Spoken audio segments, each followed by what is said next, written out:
Assalamualaikum warahmatullahi wabarakatuh. Hamdan wa syukranillah, salatan wa salaman ala rasulillah, amma ba'd. Bersyukur kita kepada Allah dengan mengucapkan alhamdulillah, bersalawat kepada baginda Nabiullah Muhammad sallallahu alaihi wasallam dengan mengucapkan Allahumma salli ala sayyidina. Jamaah yang dimuliakan Allah Subhanahu wa taala, dari video ini saya akan menjawab pertanyaan tugas UAS yang dari mata kuliah ilmu Al-Quran. Pertanyaan yang pertama itu, jelaskan apa maksud muhkam dan mutasyabih dalam ulumul Quran. Muhkam dalam ulumul Quran ialah ayat-ayat yang tegas, jelas, maknanya tidak memerlukan penafsiran yang rumit. Sedangkan mutasyabih ialah ayat-ayat dalam Al-Quran yang masih memerlukan penafsiran yang rumit atau secara mendalam. Contoh dari al-muhkam ialah aqimus sholata wa atuz zakah, dirikanlah sholat dan tunaikanlah zakat.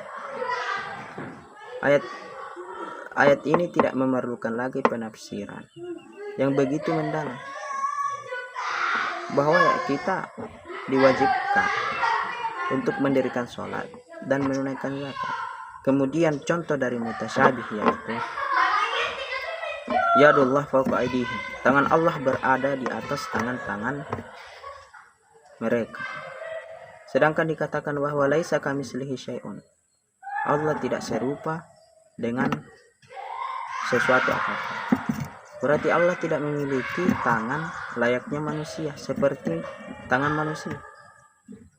Ini masih memerlukan penafsiran yang mendalam. Kemudian soal yang kedua yaitu jelaskan hikmah adanya nasikh dan mansukh dalam ulum. Hikmah adanya nasikh dan mansukh yaitu menunjukkan fleksibilitas atau kesesuaian hukum Islam yang sesuai pada perkembangan umat manusia atau sesuai dengan masa tertentu. Contohnya ayat nasikh dan mansukh yaitu ya ayyuhalladzina amanu la taqrabus salata wa antum sukara, wahai orang-orang yang beriman, janganlah kalian mendekati salat dalam keadaan mabuk. Ayat ini menjelaskan bahwa khamar hanya dilarang ketika hendak salat. Tetapi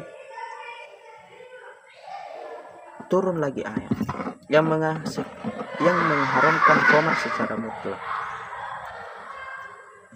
Bunyi ayatnya yaitu ya innamal khamru wal maisir wal ansabu wal azlamu rijsun min amali syaitan fajtanibuhu.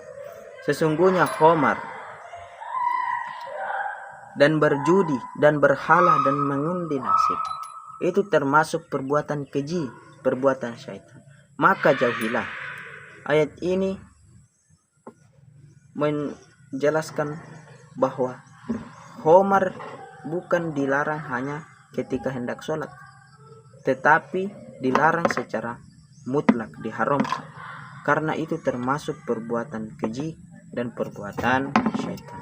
Kemudian soal yang ketiga itu, jelaskan satu alasan mengapa Allah Subhanahu wa taala bersumpah dalam Al-Qur'an.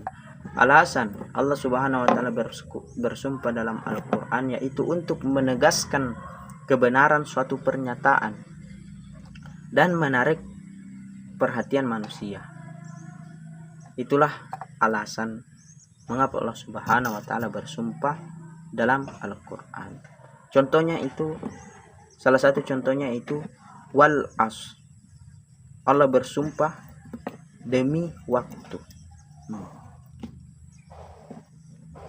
Allah bersumpah dengan waktu untuk menunjukkan betapa pentingnya untuk memanfaatkan waktu dengan baik. Di situ ada penegasan kebenaran bahwa siapa yang memanfaatkan waktu dengan baik, maka ia akan mendapat hasil yang baik juga. Kemudian nomor keempat yaitu jelaskan apa yang dimaksud amsal dalam Al-Quran.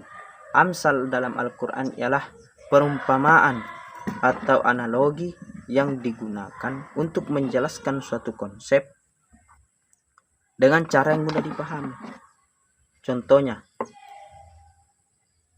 mathaluhum kamathalil ladzi istawqada nara falamma adaat salahu haulahu fa dhahaballahu binuri. Perumpamaan orang yang menyalakan api, maka setelah itu orang itu menerangi sekeliling, api itu menerangi sekelilingnya. Kemudian Allah hilangkan cahaya mereka.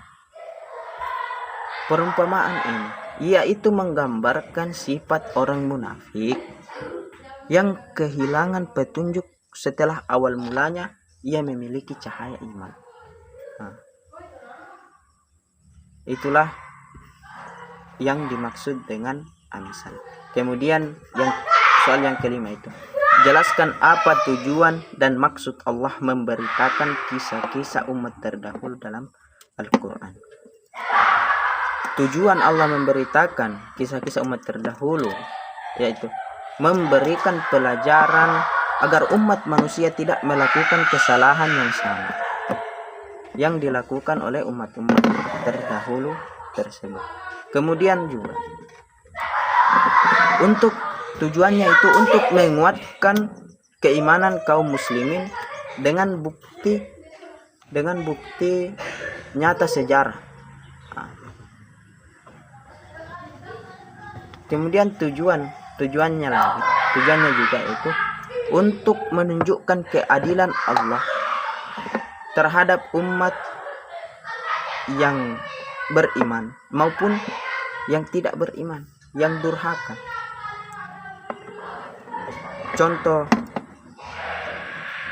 Contohnya seperti kisah Nabi Nuh alaihissalam.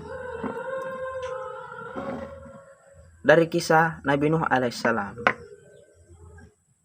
umat diajak untuk mengambil pelajaran. Kita bisa mengambil pelajaran tentang akibat dari kedurhakaan dan pentingnya keimanan kepada Allah Subhanahu wa taala. Karena kaum Nabi Nuh itu ingkar, durhaka, sehingga mereka ditenggelamkan. Dan orang-orang yang beriman pada saat itu diselamatkan oleh Allah Subhanahu wa taala. Demikianlah jawaban dari saya. Kurang lebihnya mohon dimaafkan. Wassalamualaikum warahmatullahi wabarakatuh.